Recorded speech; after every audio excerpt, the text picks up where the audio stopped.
Bonjour Véronique, je suis très très heureuse d'être avec vous aujourd'hui. Cette petite causerie, on a plein de choses à se dire.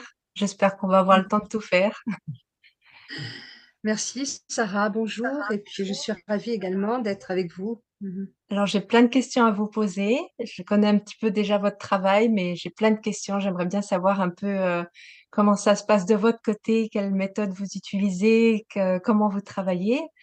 Mais peut-être avant de commencer, donc vous êtes thérapeute holistique et j'aimerais bien savoir, peut-être que vous auriez des exemples à partager, des choses que vous avez travaillé avec des gens, des choses, des points sur lesquels vous avez pu aider des gens. Est-ce que vous avez des exemples à nous donner pour qu'on se rende compte quel genre de questions, de choses vous pouvez faire pour eux? Alors, merci beaucoup Sarah pour toutes ces questions. Je vais essayer de répondre au plus juste à vos attentes. En ce qui me concerne, je ne peux pas parler d'une méthode particulière dans le sens où j'ai donc ces possibilités d'hypersensibilité, on va dire, depuis l'enfance. Où je ressentais déjà beaucoup les choses, les événements, mais sans en avoir vraiment conscience à l'époque, puisqu'il y avait un parcours, une vie à vivre déjà au départ. En ce qui concerne mon activité, donc je travaille principalement à distance, mais aussi en présentiel, hein, on va dire, sur les mémoires. Mon approche, elle est très intuitive, on va dire. La psychogénéalogie, vous avez une sensibilité aussi particulière. Ce qui m'intéresserait, c'est de savoir un peu vos outils, parce que j'imagine que qu'il y a deux choses. D'une part, il y a une espèce de diagnostic, enfin, vous essayez de sentir euh, qu'est-ce qui empêche la personne d'avancer, et après, il y a une partie soin.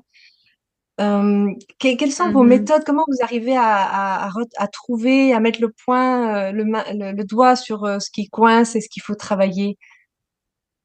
Alors pour moi, c'est difficile en fait à expliquer puisque c'est quelque chose d'assez inné. C'est-à-dire que quand je suis en contact avec une personne ou avec un élément, je vais ressentir en fait, on va dire, c'est comme une lecture d'âme ou une lecture d'aura. Je vais ressentir ce que la personne en fait a vécu, ce qu'elle vit, euh, les blocages qu'elle peut, au niveau émotionnel, les blocages qu'elle peut rencontrer. Et, et dans la connexion au niveau du soin, je vais recevoir des informations. Pour moi, en fait, ça se décrypte par des images. Autant je peux voir ce qu'ont vécu les ancêtres et le lien qu'il peut y avoir avec la problématique de la personne aujourd'hui, là maintenant. C'est souvent une problématique qui l'empêche d'avancer dans sa vie puisque elle va répéter un schéma qui a été répété par la mère ou la grand-mère ou le grand-père aussi, hein, puisque voilà, je ne touche pas que les femmes, hein, je travaille aussi avec des hommes, hein, et des enfants aussi. Il y a des enfants qui ont aussi des problèmes qui peuvent remonter au niveau karmique également. En fait, quand je parle de transgénérationnel, je vais parler aussi de karmique parce que pour moi, c'est lié dans le sens où on va s'incarner dans un terreau qui va correspondre à un travail, un avancement, à des compréhensions ou des prises de conscience que l'âme a besoin de faire dans cette vie-ci, là maintenant.